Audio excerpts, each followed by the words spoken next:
राधे राधे। भक्ति एक बड़ा सुंदर और समझने लायक कथा है कि बहुत से लोग कहते हैं कि हम भक्ति करते हैं लेकिन हमें दुख बहुत है।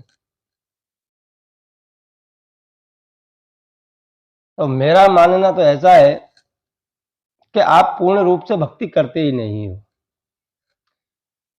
क्योंकि जहां भक्ति होती है वहां सुख और दुख मिट जाते हैं। आपकी भक्ति में कमी है। कहते हैं लोग कि हम विश्वास भी रखते हैं, श्रद्धा है, प्रेम है, फिर भी हमें हमारे ठाकुर जी दुखी देते हैं। उसका कारण क्या है? रात और दिन माला फेर रहे हैं, लेकिन दुख का कारण समझ में नहीं आ रहा है। वर्षों से जाप कर रहे हैं। मेरा मानना ऐसा है कि भक्ति में जब कमी होती है तभी अपने को ऐसा एहसास होता है। भक्ति तो एक संपूर्ण भाव से की जाती है। जहां भक्ति के अंदर समर्पण भाव ना हो तब तक वो संपूर्ण भक्ति नहीं कही जाएगी, क्योंकि समर्पण होगा तो ही आप भक्ति पूर्ण रूप से कर पाओगे।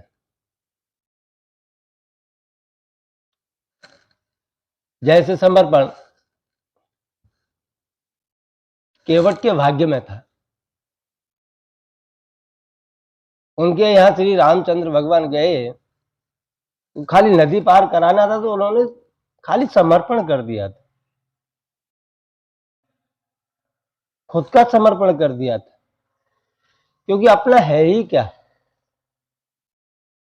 जिससे कि हम स्वयं के ऊपर गर्व कर सके कि ये हमारा है। क्यों? क्योंकि श्री परब्रह्म परमात्मा ने ही हमें ये सब कुछ दिया है, और वो भी गिनती का दिया है। कितने दिन इस संसार में रहना है और किस समय पे हमको जाना है। फिर भी मनुष्य लोग कहते हैं कि हम दुखी हैं। जब तक अपने जीवन के अंदर समर्पण नहीं होगा, आप कहीं भी जाओ, कुछ भी करो, कोई प्रॉब्लम नहीं है, कोई परेशानी नहीं है। लेकिन भक्ति करते समय आपको समर्पण करना ही है। आपके पास में अपना कुछ नहीं है, ये शरीर भी अपना नहीं है, एक दिन इसको भी छोड़ करके जाना है। तो किस चीज का अभिमान है? हाँ, हम एक विचार कह रहे हैं कि देते हैं पर कितना। जैसे कि कोई बच्चा नौकरी पर लगा और उसकी महीने पे सैलरी आई, तनख्वाह आई, और उस 10,000 की तनख्वाह आई और उस 10,000 में से ला करके अपने पिता को खाली वो 1,000 ला के पकड़ाए और 9,000 स्वयं के जेब के अंदर रख ले, तो उसके पिता को कैसा लगेगा? कोई पिता ऐसा नहीं होता, लेकिन उसके विचार अलग हो जाएंगे कि बच्चा कमाता 10,000 है, हाथ में ला करके 1,000 पकड़ाया है, 9,000 स्वयं रख लिया है। मैं नहीं कहता, विचार कहते हैं।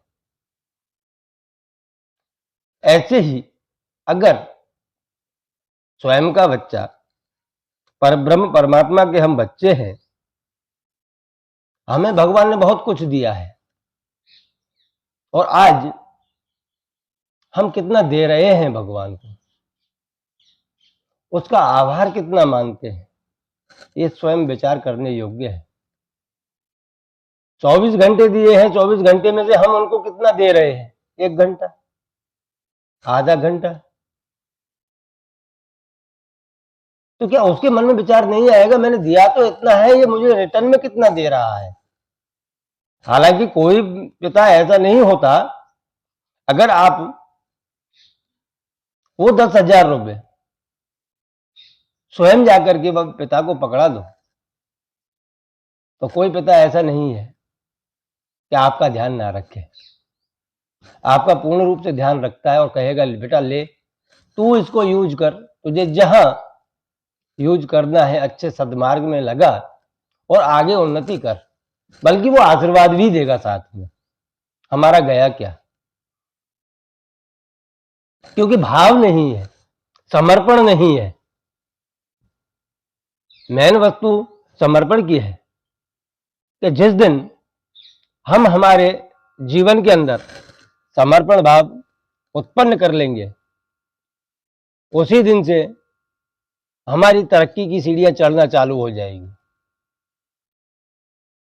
क्योंकि शरीर भी उसी का है, जो दे रहा है वो भी उसी का है। अब कोई किसी से पूछे, मान के चलो कि तुम्हारे कितने पुत्र हैं? 2 होगा तो 2 कहेगा, 4 होंगे तो 4 कहेगा,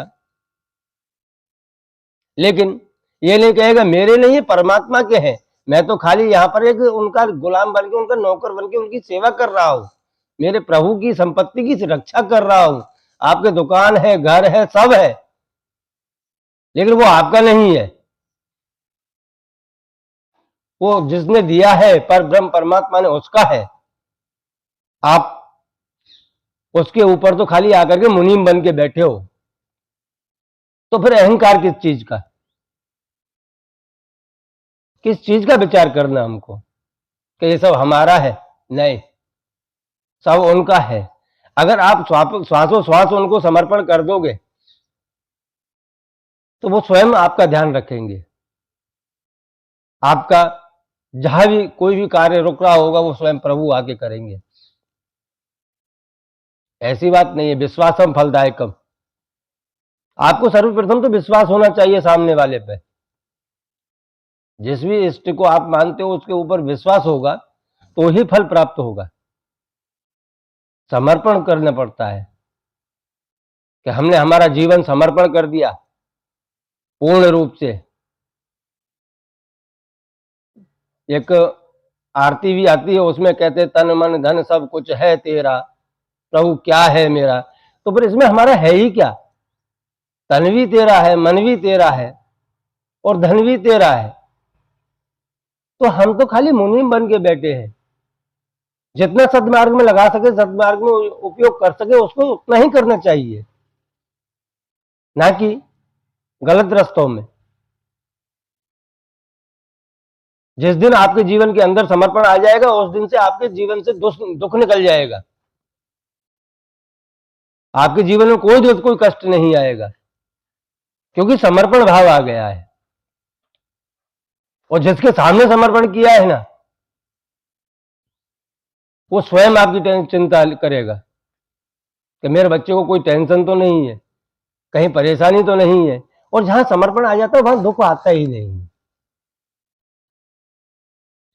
क्योंकि वो सुख और दुख से परे हो जाता है। ना तो उसे सुख से कुछ लेना है, ना दुख से कुछ लेना है, बस उसने तो समर्पण किया हुआ है। ऐसे ही मुझे एक बात याद आती है कि गोवर्धन की परिक्रमा के अंदर एक संत चले जा रहे थे और परिक्रमा लगा रहे थे। उनकी जटाएं लंबी लंबी थी। तो एक लता में जाकर के उनकी झाड़ के अंदर उनकी जटाएं उलझ गई और संत वहीं की वहीं खड़े रहे। तो वहां से निकल एक जा रहा था एक सज्जन पुरुष। उस सज्जन पुरुष ने बोला संत को कि भगवान, आपकी जटाएं उलझ गई हैं झाड़ी में, लाइए मैं निकाल दूं।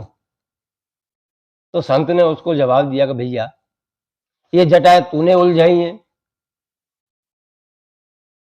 तो सज्जन पुरुष ने कहा कि नहीं बाबा, मैंने तो नहीं उलझाई है।